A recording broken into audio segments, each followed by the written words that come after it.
Right, that's normal household running. I'm going to switch the tin book on now. Going to put a bead down. 80 amps with the tin book.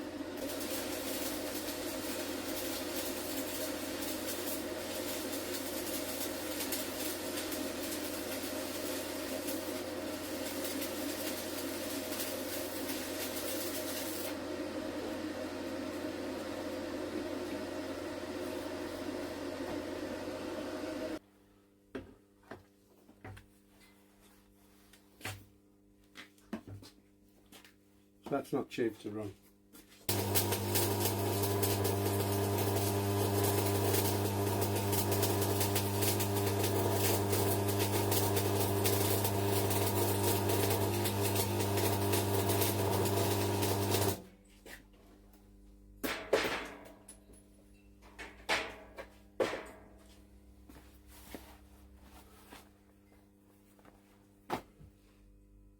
Welcome back to Welding Me Grandad. Just about to put the beads up this plate. And what I've decided to do is run the tin book and the BOC side by side.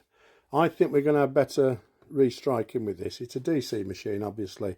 But one thing, just listen to this.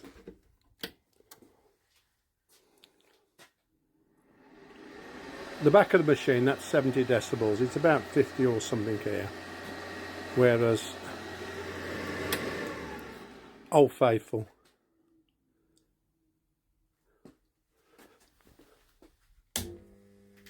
bit of a hum. Forgot to switch it on.